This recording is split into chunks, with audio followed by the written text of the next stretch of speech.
Hello, everybody. This is Annie McDonnell with Annie S., and I'm here with Lauri Schoenfeld. And I'm so excited. She is someone that I've looked up to for years. Um, I have to say, even before her book, Little Owl, came out, Chris Humphreys, who's an author and a narrator and an actor, he said to me, "Oh, I'm interviewing on the Enlightenment show with Lauri Schoenfeld today. You should come watch." So I went over and I was just mesmerized at the different questions she did ask people compared to other podcasts. It was very different. It was very entertaining, interesting, and a lot of fun. And I do have to say, she's got a lot better since then. She was wonderful then, but as time goes on, you do get better no matter what you're doing. And she's just so wonderful. So I do invite you to watch her show, The Enlightenment Show. But she also she lives with her hubby, I think 3 kids, right? Yes, and a dog with a really long name, which Black, White, Wolverine, Schoenfeld. Yes. I love it. It's like you need to put "sir" at the beginning of that. Sir Jack. So yes, yes, sir, because it's just such a great name. It's like, what did you let all of the kids give him a name? That is exactly how it went down. Yeah. I love it. Great Mhm. choices. Great choices.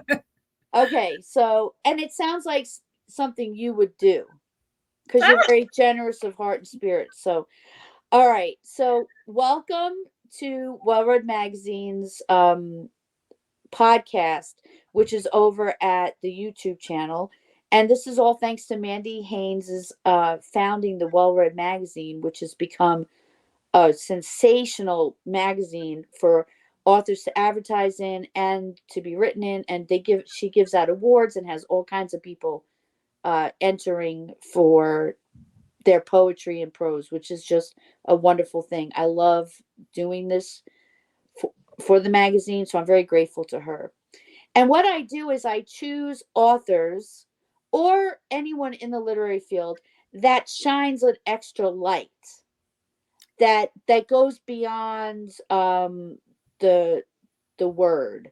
So, like, you have your podcast, but you do have other things that you're offering now, like the classes, which I'm taking. And I know that there's more endeavors that are coming with that.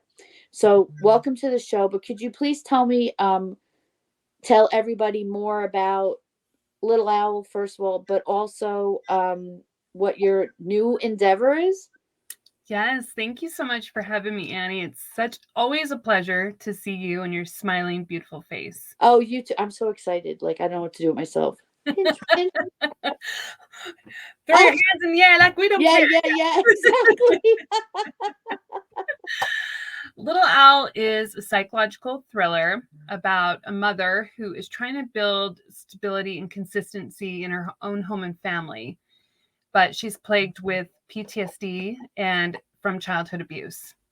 So when her 2 daughters go missing from her front yard, she cannot accept that this is her reality, as this is her worst nightmare and fear. Under her roof, under her protection. And so this sets her off on a journey to figure out first what happened to her daughters, but how she has a part to play in it all. It's a really cool story. The interesting part is it's a thriller, but it's also a little like womeny fiction, literary fiction, which I love Mhm. when that gets intermingled together. Vanessa Lilly is good at that too. Um, Jennifer with her horror and women's fiction, which is just you know. Mhm. But it takes a lot of talent for that. So it was wonderful when Little Owl came out. You're also an advocate for child abuse or something, right? I Yes. am. Yes. Okay. So, and I mean that is within the book as well. Um, that part of the story, I think anyone that supports something like that is a huge honor and humbling work. So thank you for doing that. Um, okay, so tell us about your new endeavor, which is just fabulous. Y'all have been taking her first I think it was the first class.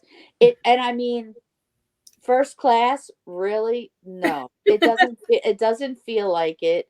It's so professionally done, and it's just wonderful. It's a wonderful class. I'm really enjoying it, and I'm learning a lot and digging deeper than before. So Mhm. tell us what you're doing, Lori. Thank you, Annie. I feel like it's my first. It's not my first because I began doing classes in 2019. See, I know. But I lost my voice and we went through COVID. And so there was like almost 3.5 years of just this Oh, pause and this break of not knowing if I would come back to being able to teach. And so it does feel like my first, like a new reunion of coming back to teaching these creative writing classes, which really are, I like to call them like creative therapy, because that's really what it feels like, is finding your own voice and creative expression on the paper, but in a way that feels safe, supported, fun, and healing. you're very good. Are you a counselor? No. Yeah, I mean, because it really feels like you are. Because I've been in counseling since 18, and Mhm. you feel so much more advanced, and probably life experience, right? And now and studying on your own, and you could just tell. And you're I being that I've have issues with my voice as well, I know that you go to speech therapy, or you did, because Mhm. you're very articulate, you're very soft spoken, which I'm supposed to be, but I'm not. So I get hoarse very fast, which I have to be careful about. But you can always tell when somebody puts a lot of effort into their voice, and you really do. And I know, let's announce to everyone that you applied for the TED Talk. I I'm did. making you do it. I'm making you tell her. That's such a wonderful achievement to, to try to do that.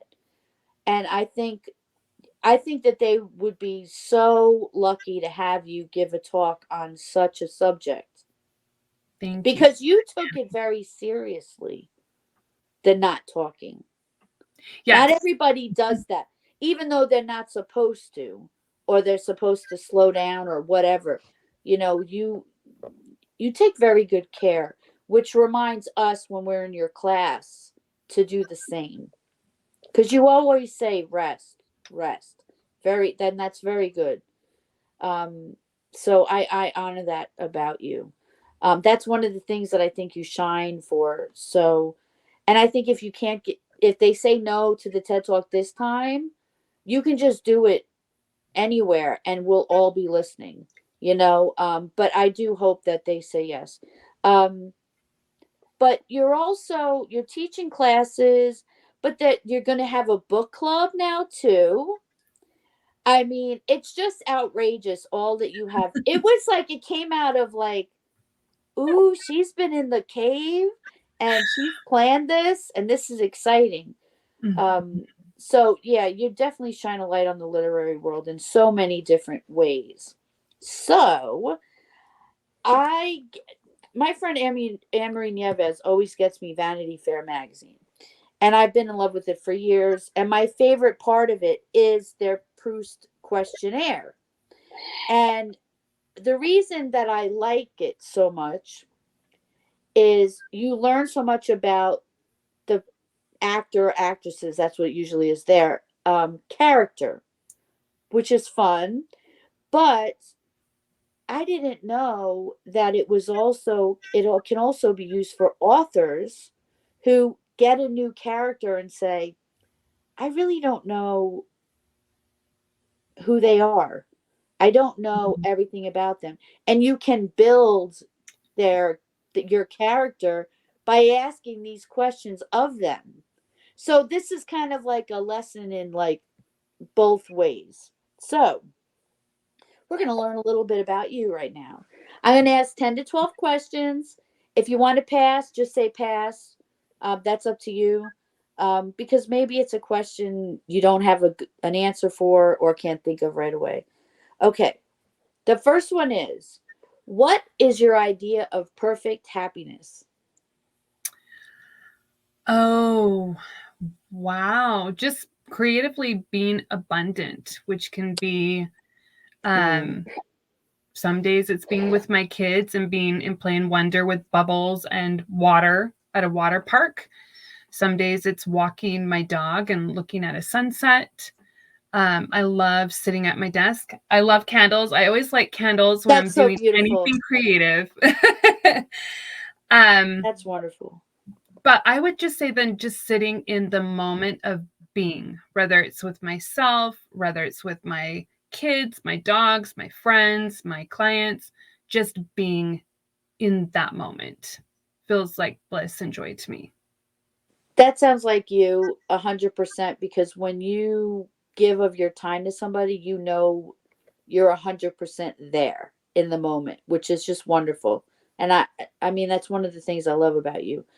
Um I also want to say one of the things is like when I think I like somebody's show or something like that, I stalk them a little bit.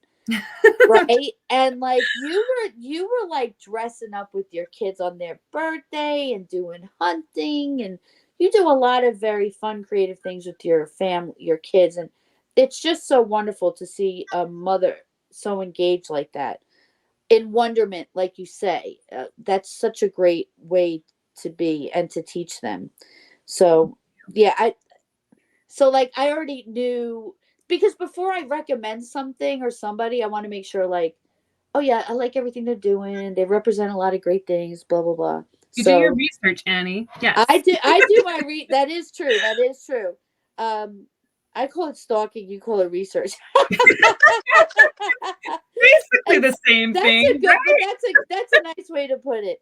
Um okay, so um which living person do you most admire?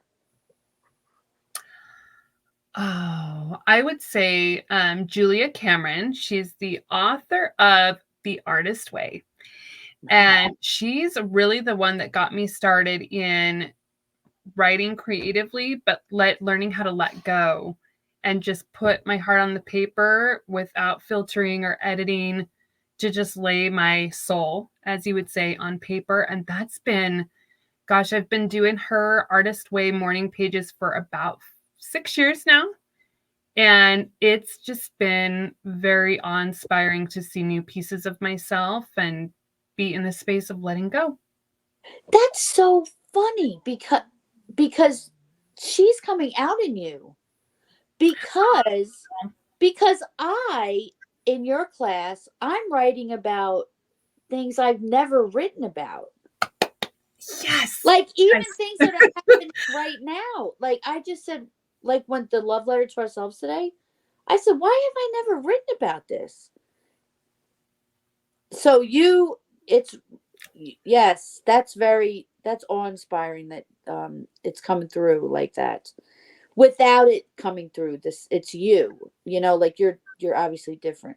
Um I have that book and I haven't read it yet. Oh my gosh. I need to. Oh, yeah, we'll talk once you do. Okay. It's That magic. It is that sounds magic. that Mhm. sounds great. What is your greatest extravagance? Ooh. I'm like, I love collecting things. So for me, I feel like that's an extravagant thing. Like my books, I feel that's so extravagant to have my books and have these cute little teacups, where I'm sitting at my table with my teacup and my little I love hats. So I'm basically having like a tea party with myself every single day. Is how I Oh feel. my god, I love it. You sound like me, like I'm not kidding. Um I just got a tea set from Nancy Johnson and it's yellow with little bees on it. So Oh, it's like I use it for my like tea that I put honey in. You know, because I have English teas that I use milk and stuff, but I use that for the honey tea. But that's just but I'm the same way. But I like hats too. we need to have okay. Cheers, Annie. We need to have a I tea don't have party. my cup here, but we should have done that. We should. I did it only because I'm in here with a cat that just got that I just took in off the street, and he just had surgery. So I Oh. don't have tea, or I don't even have a drink in here today. But that's a cute teacup. This was 25 cents at the DI, if you can believe it, Annie. I'm Oh not my gosh. kidding. It's so It's gorgeous. so wonderful. Oh, with the oh my gosh. Matching plate and I teacup. collect teacups. So like different ones. But yeah, I used to love going to the stores like that. That had different ones on sale. That's a lot of fun. Okay. What is your current state of mind? Oh, joyful and excited to be here with you. And I just got done teaching a creative writing class today, which I love. I love when I get to teach and speak writing and be with other strong, independent, creative women. That just, there's such a magic in that tribal feel of women coming together and creating together that just fills my soul. Makes me very happy. It's really great how everyone's like piece of work today was so different, but even though mine was the worst, I didn't feel like it was, if that makes, because I was still felt uplifted by everybody, right? And Mhm. so I didn't feel less than, which I think is says a lot about how you teach your class. But I love all your gold and your black, everything's like the same that comes up, and the gold lights in the back. That's why I'm wearing this for you. Oh, I love it. I was hoping this would come up because I want to tell you that's why I had the gold. I went looking for it. And Oh, it's gold glitters perfect. everywhere. Gold glitters Yes. everywhere. Your piece So, was so stunning and you're beautiful. So, oh, you're very sweet. Thank you. Thank you. Okay. I don't want to ask you that question. Um, yeah, I don't want to ask that one either. Let's see. Which I haven't asked this question of anybody yet, which I love. Which words or phrases do you find that you most overuse? mm,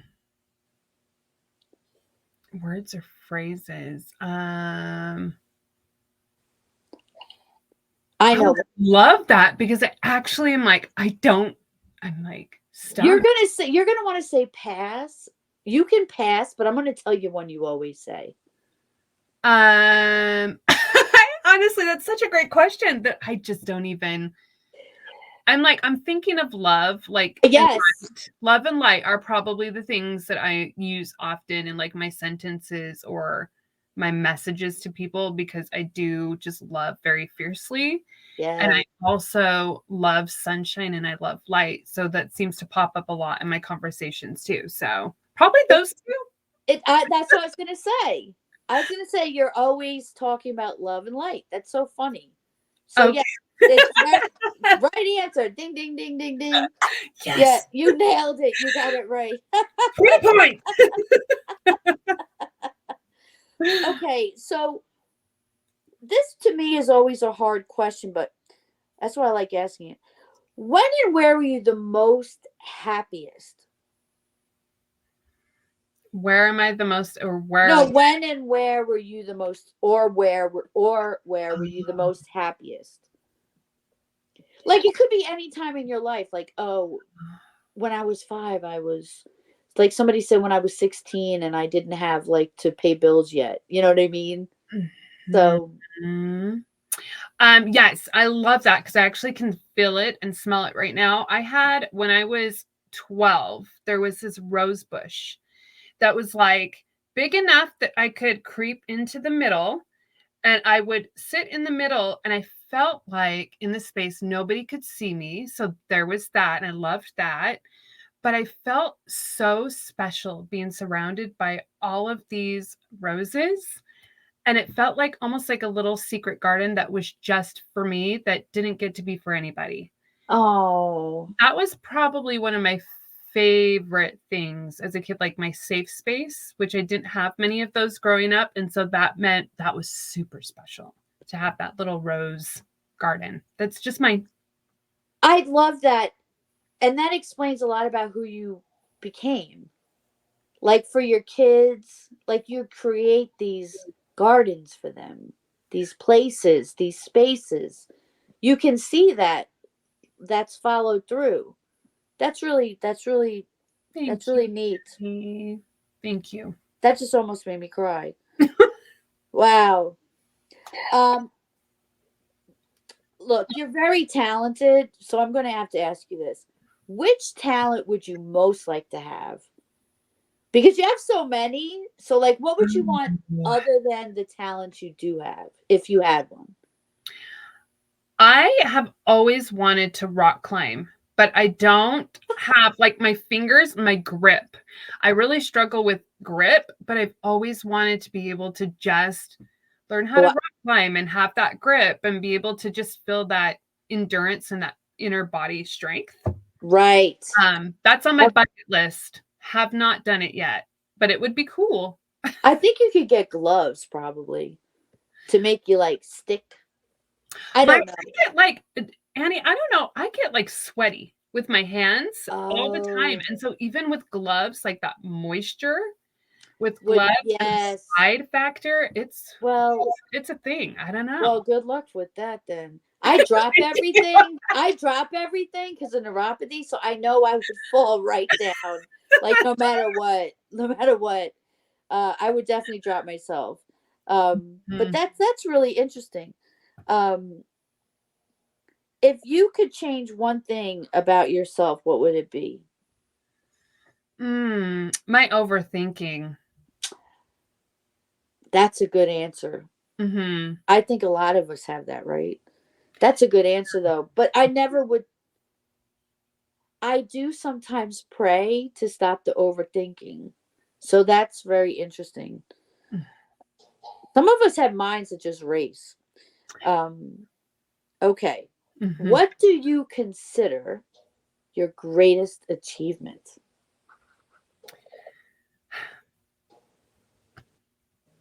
My greatest achievement is the day that I chose to fall in love with myself and learn to love Lauri. Oh my God. You slay me. Yeah, that's my That's biggest for sure. that's so oh my gosh. You just get like the most special award, you know? Like that was a beautiful answer. Cuz some of us live our whole lives and that never happens, you Hmm. know? Hmm. That's beautiful. Okay. Where would you most like to live? Oh,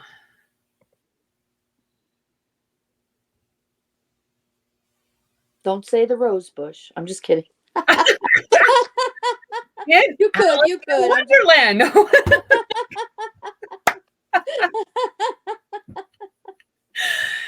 In a Nancy Drew book. No, but I you love Nancy Drew, don't I you? love Nancy. Yes, I Yes, remember. I really loved. I really loved going to Massachusetts a few years ago. My heart kind of there was a piece of me that like when I went, it was like you're home. And when I came back, it was I've been trying to find ways to get back there again as quickly as possible. Like I just Wow. loved there was just a very deep connection that I felt in Massachusetts. That's So, so cool. I mhm. love that. I love that. Massachusetts is very nice. Okay, let me ask you one more question. I'm not going to ask this, but I just want to laugh at how I never ask anyone who is your favorite writer. Because like that's such a wrong question. That's a wrong pass, hard pass. Yes. But so I do want to know though, who is your hero of fiction?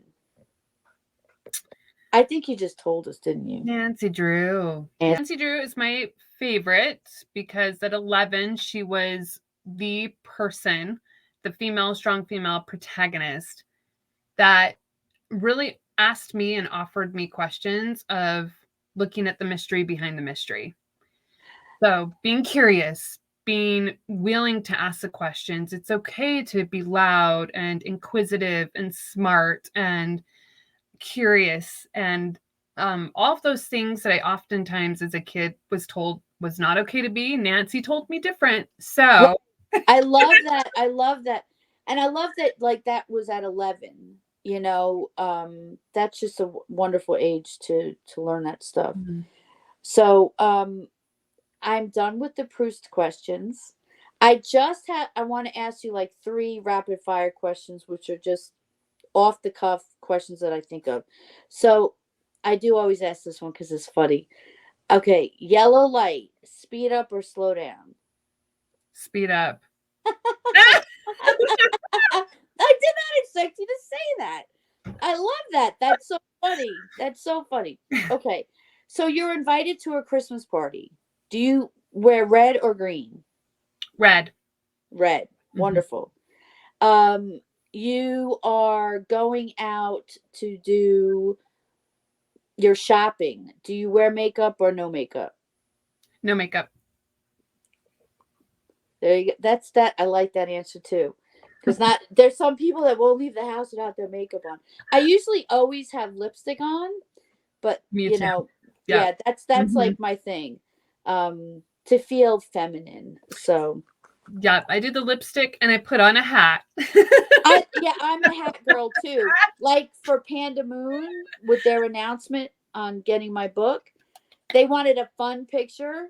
I was very excited. I thought I was gonna be stuck in La La Land, but um I wore a hat in the picture.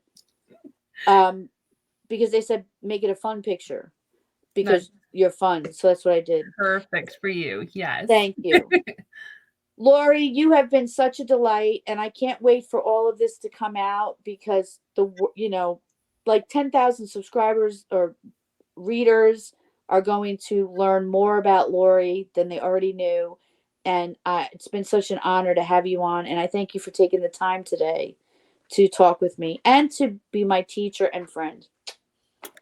You're All right. welcome, Jenny. Thank you. I will talk with you later. Bye bye. Bye, everybody. Thank you for watching.